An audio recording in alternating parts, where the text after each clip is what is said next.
ಕೆಳಗಿನ ಪ್ರಶ್ನೆಗಳಿಗೆ 2ರಿಂದ 4 ವಾಕ್ಯಗಳಲ್ಲಿ ಉತ್ತರಿಸಿ ಅಂತ ಕೇಳಿದ್ದಾರೆ ಮಕ್ಕಳೇ. ಓಕೆ, 14ನೇ ಪ್ರಶ್ನೆ, ಭಾರತದ ವಿದೇಶಾಂಗ ನೀತಿಯನ್ನು ನಿರ್ಧರಿಸುವ ಸಾಮಾನ್ಯ ನಿರ್ಧಾರಕ ಅಂಶಗಳನ್ನು ಪಟ್ಟಿ ಮಾಡಿ ಅಂತ ಕೇಳಿದ್ದಾರೆ. ಆ ನಿರ್ಧಾರಕ ಅಂಶಗಳು ಅಂತ ಅಂದಾಗ ಭಾರತದ ವಿದೇಶಾಂಗ ನೀತಿಯನ್ನ ನಿರ್ಧರಿಸುವ ಪ್ರಮುಖವಾದ ಅಂಶಗಳಿವೆ. ಆ 3 ಅಂಶಗಳಲ್ಲಿ ಕೆಲವೊಂದು ಅಂಶಗಳನ್ನ ನೋಡೋಣ. ಓಕೆನಾ. ಒಂದನೇದಾಗಿ ಸಾಮಾನ್ಯವಾದ ನಿರ್ಧಾರಕ ಅಂಶಗಳು, ಜನರಲ್. ಅದು ಸಾಮಾನ್ಯವಾಗಿ ಭಾರತದ ವಿದೇಶಾಂಗ ನೀತಿ ಯಾವ ಅಂಶಗಳ ಮೇಲೆ ಆಧಾರಿತವಾಗಿದೆ ಅಂತಂದ್ರೆ ರಾಷ್ಟ್ರದ ಏಕತೆ ಮತ್ತು ಸಾರ್ವಭೌಮತೆ, ಪರಸ್ಪರ ಅವಲಂಬನೆ. ಈಗ ದೇಶಗಳು ಪರಸ್ಪರ ಅವಲಂಬನೆ ಇರಲೇಬೇಕು. ಒಂದು ದೇಶ ಇನ್ನೊಂದು ದೇಶದ ಮೇಲೆ ಯಾವುದಾದ್ರೂ ಒಂದು ರೀತಿಯಲ್ಲಿ ಅವಲಂಬಿತವಾಗಿ ಇರುತ್ತೆ ಅಲ್ವಾ. ಸೊ ಇದು ಕೂಡ ನಿರ್ಧಾರಕ ಅಂಶ.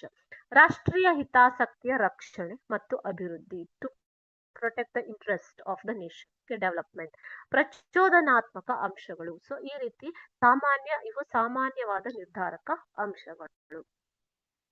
ಎರಡನೇದಾಗಿ ಆಂತರಿಕ, ಇಂಟರ್ನಲ್ ಫ್ಯಾಕ್ಟರ್ಸ್. ಓಕೆ, ಆಂತರಿಕ ನಿರ್ಧಾರಕ ಅಂಶಗಳು. ಈ ಆಂತರಿಕ ಅಂದ್ರೆ ದೇಶದ ಒಳಗಡೆ ನಾವು ಯಾವ ಅಂಶಗಳನ್ನ ಗಮನದಲ್ಲಿಟ್ಟುಕೊಳ್ಳಬೇಕು. ರಾಷ್ಟ್ರದ ಒಂದು ಭೌಗೋಳಿಕ ಸ್ಥಾನ ಯಾವ ರೀತಿ ಇದೆ, ರಾಷ್ಟ್ರದ ಜನಸಂಖ್ಯೆಯ ಗಾತ್ರ ಎಷ್ಟು. ಭಾರತವು ಅತಿ ಹೆಚ್ಚು ಜನಸಾಂದ್ರಿತವಾದ ದೇಶ ಅಲ್ವಾ ಮಕ್ಕಳೇ. ಸೊ ಜನಸಂಖ್ಯೆ ಗಾತ್ರವನ್ನು ಕೂಡ ನೋಡ್ಬೇಕಾಗತ್ತೆ. ಅದೇ ರೀತಿ ಸೈದ್ಧಾಂತಿಕ, ಆರ್ಥಿಕ ಮತ್ತು ಸೈನಿಕ ಅಂಶಗಳು. ಭಾರತ ಯಾವ ಸಿದ್ಧಾಂತವನ್ನ ನಂಬುತ್ತದೆ. ಬುದ್ಧನ ಶಾಂತಿ ಪ್ರಿಯ ರಾಷ್ಟ್ರ ಭಾರತ. ಬುದ್ಧನ ಶಾಂತಿಯ ಸಂದೇಶವನ್ನ ನಂಬುವಂಥದ್ದು. ಓಕೆನಾ. ಸೊ ಈ ರೀತಿ ಆರ್ಥಿಕ ಪರಿಸ್ಥಿತಿ ಹೇಗಿದೆ, ಸೈನಿಕ ಅಂಶಗಳು ಯಾವುವು, ಇವೆಲ್ಲವನ್ನ ಗಮನದಲ್ಲಿಟ್ಟುಕೊಂಡು ವಿದೇಶಾಂಗ ನೀತಿಯನ್ನು ರೂಪಿಸಬೇಕಾಗತ್ತೆ. ಮೂರನೆಯದಾಗಿ ಬಾಹ್ಯ ನಿರ್ಧಾರಕ ಅಂಶಗಳು. ಸೊ ಇದು ದೇಶದ ಒಳಗಡೆ ದೇಶದ ಪರಿಸ್ಥಿತಿ, ಭೌಗೋಳಿಕ ಸ್ಥಾನವನ್ನ ಮತ್ತು ನಾವು ಅನುಸರಿಸುವ ನೀತಿಗಳನ್ನ ಅವಲಂಬಿಸಿದ್ದಾದ್ರೆ. ಮೂರನೆಯದಾಗಿ ಬಾಹ್ಯವಾಗಿ ಯಾವ ನಿರ್ಧಾರಕ ಅಂಶಗಳು ಪ್ರಮುಖ ಪಾತ್ರವನ್ನ ವಹಿಸ್ತವೆ.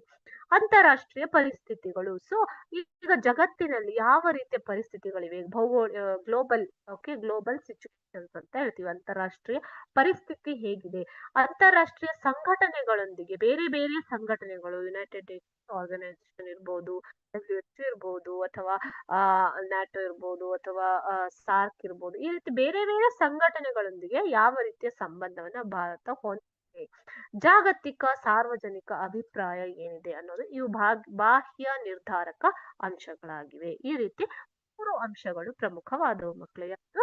ಸಾಮಾನ್ಯ ಅಂಶಗಳು, ಆಂತರಿಕ ನಿರ್ಧಾರಕ ಅಂಶಗಳು ಮತ್ತು ಬಾಹ್ಯ ನಿರ್ಧಾರಕ ಅಂಶಗಳು.